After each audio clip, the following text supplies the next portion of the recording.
Love Boost, le conseil qui booste la prise de parole et la créativité. Je m'appelle Laurence, je suis comédienne et j'accompagne particulièrement les femmes à être à l'aise en public. C'est un live aujourd'hui que je vais partager avec Nadia de Premier en éloquence. Elle est coach en prise de parole et elle est spécialiste de l'éloquence. Donc le temps que Nadia arrive, je peux vous partager le sujet du jour. Le sujet du jour, ça va être comment faire une intro percutante. Donc Nadia va vous parler de son parcours. Et puis on verra un petit peu les grandes lignes pour avoir une intro percutante quand on a une prise de parole en public. Je vais répondre aussi à une question. J'ai reçu une question cette semaine qui était sur quels sont les écueils et quelles sont les différentes manières de faire une bonne introduction quand on prend la parole en public. Et puis Nadia et moi, on va toutes les deux vous partager un exercice pour pouvoir faire une impro percutante. D'ailleurs, Nadia est là. Donc bonjour Nadia. Elle va donc me rejoindre pour ce live. J'attends donc que tu me fasses une demande, Nadia. Ou est-ce que c'est à moi de la faire? Je ne sais pas. On va lancer. Ouais, salut, bonjour Nadia. Hello, est-ce que tu me vois bien? Je te vois bien. Je suis en train de faire mes derniers réglages. Et bonjour à tous. Ok. Alors, je suis un peu... Normalement, ça devrait être nickel. Ok, super. Tu allais dire quelque chose? Dis-moi. Oui, je te vois un peu en saccadé, donc je ne sais pas si les gens qui nous suivent peuvent nous dire est-ce que vous avez une bonne connexion de ma part et de la part de Nadia. Vous en êtes où pour savoir si ça vient de chez moi ou si c'est... Je vais couper, j'ai mon ordinateur, je vais couper le wifi de l'ordinateur. Voilà. Alors, est-ce que toi, tu m'entends bien, Nadia? Ok. Alors moi, du coup, Nadia, elle est saccadée. De mon côté, je la vois pas. Donc, j'ai une réponse qui me dit que le live se passe bien. Nadia a quitté. Je pense qu'elle va revenir. Le temps qu'elle arrive, je peux déjà répondre à une première question qui est comment capter l'attention de l'auditoire.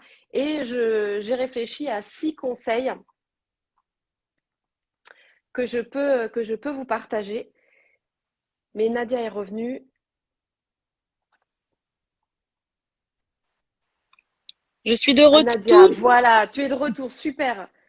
J'allais rentrer dans le vif du sujet le temps que tu arrives, super. Donc, Ok. alors, je me réadapte au fait que tu sois avec nous. Nadia, bienvenue. Ce qui est, Merci.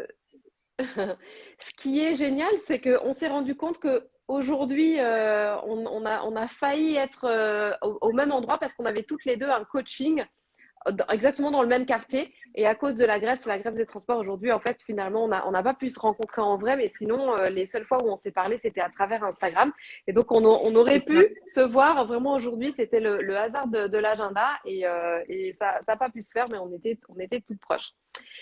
Ouais. Donc, dis-moi, Nadia, pour les gens qui ne te connaissent pas, est-ce que en 2 mots, tu peux te présenter et comment est-ce que tu es arrivée à devenir coach, Oui. particulièrement en éloquence? Ouais. Alors, je suis Nadia, effectivement coach en prise de parole en public et en particulier en éloquence. Comment je suis arrivée à exercer ça? C'est parce que j'ai fait 7 années dans le management commercial et finalement, dans le management, on accompagne des équipes, mais on fait aussi beaucoup de présentations orales, que ce soit devant des dirigeants, que ce soit devant des clients, que ce soit devant les personnes qu'on encadre. Donc forcément, ça nous permet aussi d'asseoir cette compétence et surtout de la partager avec les personnes que j'ai pu encadrer, puisque je me suis rendu compte que beaucoup avaient des compétences, mais avaient peur de les exprimer à l'oral, et donc s'enfermaient sans pouvoir accéder aux opportunités qu'elles méritaient. Donc mon rôle, c'était de les révéler, de les accompagner à faire cela, et c'est comme ça que je me suis spécialisée par la suite en prise de parole. Ok, super. Et donc, le sujet qui nous réunit aujourd'hui, c'est le fait qu'on voulait parler, on voulait donner quelques conseils sur qu'est-ce qu'une intro percutante.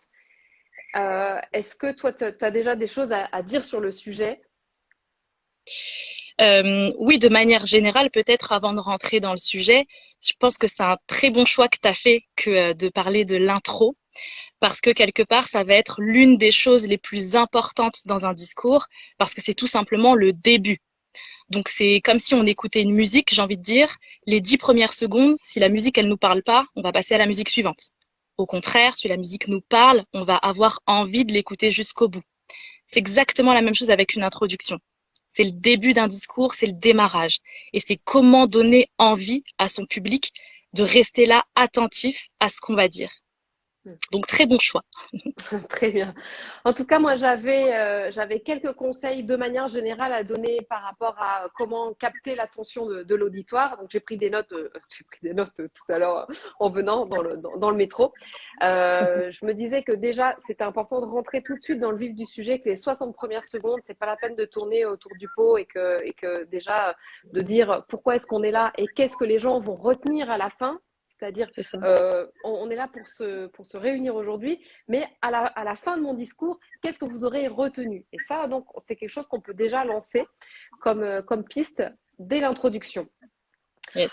Ensuite, on peut poser une question qui éveille l'intérêt du public. Ça, c'est pour les réveiller. On peut également commencer par un témoignage ou une histoire où le public peut se projeter. Ça, c'est le troisième conseil que je peux donner. On peut aussi lancer un défi ou lancer une question sur une problématique controversée, histoire de bousculer les gens et voir si on va arriver à leur faire changer d'opinion. Mais en tout cas, ça réveille tout de suite. Ouais. Qu'est-ce que j'ai mis d'autre? On peut commencer par une statistique frappante. Là, on commence sur des faits, mais c'est pareil. Est-ce que vous saviez que 30% de la population, blablabla. Et déjà, les gens commencent à réfléchir. Ah bon, 30%, c'est quand même un tiers. Donc là, ça veut dire que ce serait une personne sur trois, etc. Enfin bon, voilà. Donc ça implique le public. Et le dernier conseil que je voyais, c'était commencer par une référence de ce que vit l'auditoire à ce moment-là, histoire de personnaliser l'intro, c'est-à-dire faire une référence à la température de la pièce ou, par exemple, aujourd'hui, on se parle, c'est un jour de grève, donc peut-être faire référence à la grève. Voilà, histoire de créer une connivence avec le public. Donc voilà, rapidement, moi, six pistes que je mettais, voilà, que j'avais en tête pour avoir une intro percutante. Est-ce que tu as des choses à ajouter ou à compléter par rapport à ce que je viens de dire là? Alors, j'aime beaucoup le dernier point en fait que tu as amené parce que pour moi, tout l'intérêt de prendre la parole en public, c'est de créer une connexion avec son auditoire. Et en effet, on n'est pas là simplement pour parler de manière descendante, dérouler simplement ce qu'on a à dire, parce que là, on perd le contact avec notre public. Donc, c'est bien de parler d'une problématique qu'il vit, de parler d'une atmosphère dans laquelle on se trouve, qu'on puisse partager quelque chose pour qu'il puisse se dire « je suis concerné, donc j'ai envie de l'écouter ». Donc ouais, je suis tout à fait d'accord avec ce que tu dis. Et après, il y a peut-être une dernière chose là qui me vient en tête, c'est que quand on prend la parole en public, on passe souvent du silence à notre voix ou alors du brouhaha dans la salle à notre voix. Donc en gros, on arrive et le but du jeu, c'est de créer une rupture. Et très souvent, quand on est mal à l'aise de prendre la parole en public, on va commencer avec un ton de voix faible. Bonjour, alors moi aujourd'hui, voilà. Donc c'est compliqué de créer cette rupture quand on est dans cette posture-là. Donc l'idée, dans les premiers mots, même si on a de manière générale peut-être un petit volume, c'est dans les premiers mots, voire premières syllabes, de parler un petit peu plus fort et d'une manière un peu plus dynamique et appuyée pour que l'auditoire se dise « Ah, ça commence là ». Ok. Est-ce que, alors on avait prévu de partager des outils. Est-ce que c'est un outil que tu souhaitais nous partager par rapport à ça? Comment créer cette rupture? Ou tu avais plutôt une autre envie, il me semble? Ouais, c'est ça. Et c'était en lien avec ce que tu partageais au tout début, c'est-à-dire susciter l'intérêt de l'auditoire. Ouais. Tu veux nous en parler? Ok. Alors, pour moi, ce qui est important, c'est quand on va prendre la parole en public, parce que très souvent, en tout cas dans le cadre professionnel, puisque c'est quand même très souvent dans ce cadre-là qu'on me sollicite, on nous demande de parler d'un sujet. On nous demande de présenter quelque chose. Ça vient peu des gens. Et donc, vu que c'est une demande, on n'a pas vraiment d'objectif. Et on déroule et le public, ils se disent, c'est une énième présentation. Comment créer la différence? On peut le faire à travers une seule question.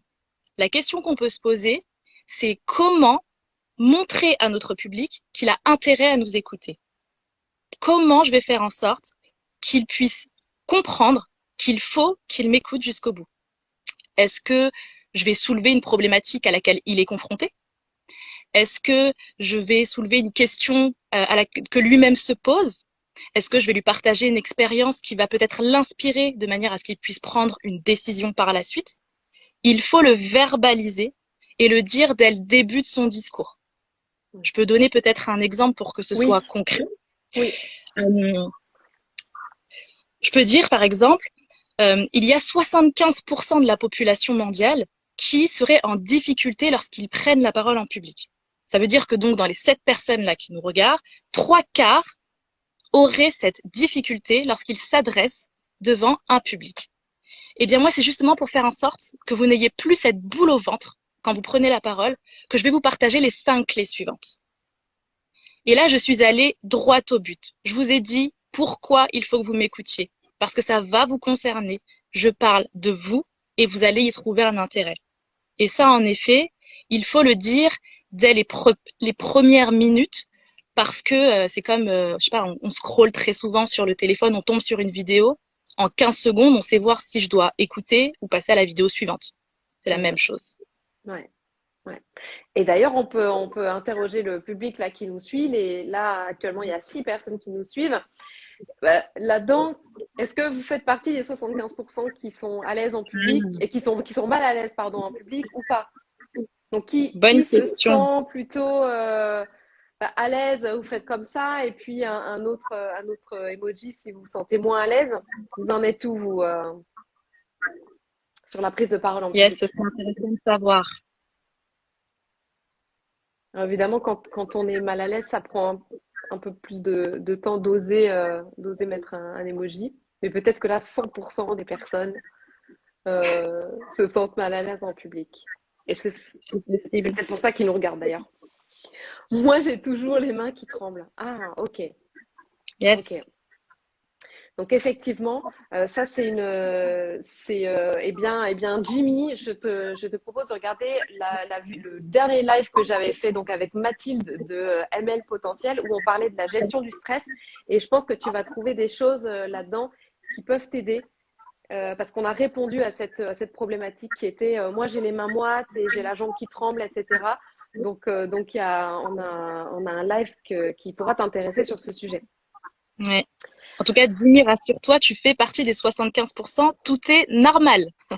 Mais ça ne veut pas dire que tu ne peux pas modifier ça. Je suis sûre que tu trouveras les outils et les techniques adaptées pour maîtriser ces mains qui tremblent. Ouais.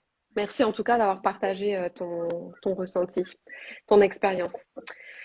Alors, je rebondis sur un deuxième outil parce que là, tu nous as dit, donc tu as croisé plusieurs choses que j'ai données, c'est-à-dire que tu es parti d'une statistique, tu as ensuite donné l'objectif final, qu'est-ce qu'on va récupérer à la fin et comment est-ce qu'on va y arriver. Tu vas nous partager 5 étapes concrètes pour arriver à être plus à l'aise et passer dans les 25% qui sont plus à l'aise en public. Et moi, je voulais donc partager mon outil. Mon outil s'appelle le CQQ, c'est occupé. Est-ce que tu connais cet outil du CQQ, c'est occupé? Yes. Ouais. Donc, j'ai fait un tableau ici. CQQ, c'est occupé. En fait, ce sont des lettres CQQ, c'est occupé. C'est ce qu'on appelle un acronyme de toutes les questions ouvertes qu'on peut poser en début de speech pour susciter l'intérêt. Donc, le CQQ, c'est occupé. Et ben, c'est quoi? Je peux commencer par... Alors, on voit mon ring, donc ok. Donc, on peut commencer par comment? Quoi? Donc, comment allez-vous aujourd'hui? Ce qui est très différent de ça va? Les gens vont dire ça va. Et là, dit alors, comment vous vous sentez aujourd'hui? Et là, les gens vont commencer à parler. Ou quoi ou qu'est-ce que? Qu'est-ce qui vous ferait plaisir de retenir qu'est-ce qui vous ferait plaisir de connaître qui est en rapport direct avec votre réalité de métier sur le sujet qu'on va aborder aujourd'hui. Comme ça, les gens vont aussi vous donner leurs besoins et vous pourrez donc adapter votre discours par rapport à cet auditoire-là. Qui a envie de prendre la parole ou qui a envie d'exprimer ce qu'il a envie d'entendre aujourd'hui. Combien de temps avez-vous à m'accorder après le où, le quand, le pourquoi. Voilà. Je vais vous partager pourquoi est-ce que vous avez eu raison de vous lever ce matin à 7 heures pour suivre ce webinaire, par exemple. Et ça, voilà, c'est une question ouverte, ce que j'appelle une question ouverte. Ah oui, on me dit il apparaît à l'envers. Mais oui, bien, écoutez, c'est vrai. Je ferai sur mon Instagram, je vous le mettrai, je vous ferai un post là-dessus. Retenez juste de post en même temps. Exactement. Et donc, retenez, c'est le CQQ, c'est occupé. C'est l'acronyme pour les questions ouvertes. Les questions ouvertes, c'est des questions où on pose, qu'on pose au public ou qui va les aider à discuter. Excuse-moi, j'ai du mal à finir ma phrase parce que je lisais en même temps les commentaires. À contrario d'une question fermée, les questions fermées, c'est est-ce que vous allez bien? C'est toutes les questions qu'on pose dont les réponses, c'est oui, non, je ne sais pas. Yes. Oui, sur les questions, c'est intéressant ce que tu dis, parce qu'en fonction des interlocuteurs qu'on va avoir ou même du nombre de personnes qu'on va avoir, on va pas poser le même type de questions. C'est vrai que quand on a un public plus restreint dans lequel on veut instaurer peut-être un cadre de proximité et de dialogue, en effet, là, on va aller vers des questions ouvertes pour faire en sorte qu'ils puissent verbaliser la réponse, pas juste avec un oui ou un non, mais avec un verbatim complet, donc une phrase. Comme tu disais tout à l'heure, comment vous sentez-vous? Il ne pourra pas te dire oui, non. En gros, il est obligé de faire une phrase. Par contre, quand on est face à un auditoire qui est quand même plus large, eh bien, on va plutôt privilégier des questions fermées pour les mettre en action, certes, qu'ils se sentent concernés, mais de manière à ce que ce soit organisé. Si je reprends le même exemple dont on parlait tout à l'heure, on peut faire la même chose que tu as proposé. Qui d'entre vous font partie des 75% et qui ont cette difficulté de s'exprimer en public? Les gens lèvent la main. C'est plus organisé comme ça. Ouais, ça crée une dynamique. Et puis, ça permet aussi de gérer son temps, de choisir entre questions ouvertes et questions fermées. Si j'ai du temps pour laisser les gens s'exprimer, je vais leur poser une question ouverte. Et si j'ai besoin de redynamiser, de les réveiller, mais que j'ai pas le temps de les laisser trop parler, dans ce cas-là, je vais poser une question fermée. Ok, donc là, c'est super. On déborde même entre l'intro et le reste. C'est comment être percutant tout du long, comment garder une dynamique. En tout cas, voilà, nous, ce qu'on vous a partagé ce soir avec Nadia, c'était comment avoir un bon démarrage. On espère que les conseils qu'on vous a partagés vous servent. Est-ce que vous avez des questions? Yes, n'hésitez pas. Que vous avez envie de nous poser par rapport à comment avoir une intro percutante. Le temps que vous réfléchissiez, moi en tout cas cette semaine, j'ai reçu une question qui était quels sont les écueils à éviter? Et un écueil à éviter, moi je trouve qui est assez fatal, c'est de pas rentrer dans le vif du sujet dans les 60 premières secondes. C'est-à-dire, c'est vraiment être là tout de suite. Pourquoi est-ce qu'on est là? Le temps, il est précieux pour tout le monde. Et moi, j'ai besoin de savoir, de comprendre ce que je vais regarder, ce que je vais suivre et si ça va m'intéresser ou pas. Et donc, si je suis la cible, le public, pour écouter ce discours ou pas. Donc, c'est tout de suite rentrer dans le vif du sujet. Est-ce que tu as un conseil à donner sur quels sont les écueils à éviter? Je dirais peut-être en lien avec la posture et aussi avec le volume de la voix dont je parlais tout à l'heure. Étant donné que je vais démarrer mon discours, eh bien, on va me regarder plus que si j'allais être en plein milieu où quelqu'un peut tourner la tête peut-être à un moment donné.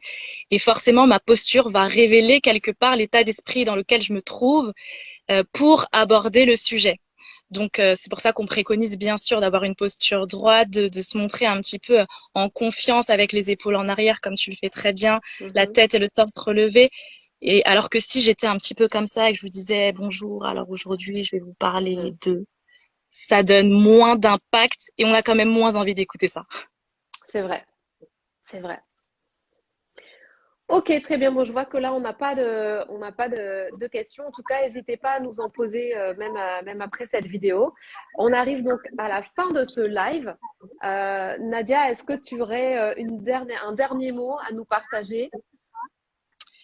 Eh bien, moi, j'ai envie de dire aux personnes qui n'osent pas que vous avez tous une valeur et je voudrais vraiment vous inviter à oser la montrer, oser la révéler au grand jour et je vous assure que vous vous sentirez bien mieux pour aller récupérer les opportunités que vous méritez. Waouh, génial. On mérite des opportunités. C'est vrai qu'il faut se le rappeler. C'est super. En tout cas, Et oui, merci beaucoup, Nadia. Ton Instagram, c'est premier en éloquence, premier au pluriel. Tiré du bas, du 6, je sais pas comment c'est. façon espace sur Instagram, ça ira. Exactement. Et de toute façon, je vais mettre tout ça en lien de cette vidéo. Je te souhaite avoir donné à plein de personnes d'oser parler, d'oser s'exprimer. Et je souhaite aussi. Merci à vous. Merci pour tous les gentils commentaires que vous nous mettez. Oui, merci À très beaucoup. Je bientôt. reconnais le petit nom là. Et si vous avez des envies, d'autres lives qu'on pourrait faire ensemble avec Nadia, c'est pareil, exprimez-vous en commentaire de cette vidéo ou envoyez-nous des DM et des DM, des messages privés. Et on vous dit à très bientôt. Bonne soirée et rappelez-vous, votre parole est importante. Faites-la connaître. Au revoir. Bonne soirée. Merci Bonne pour soirée. l'invitation. Je t'en prie, c'est un plaisir.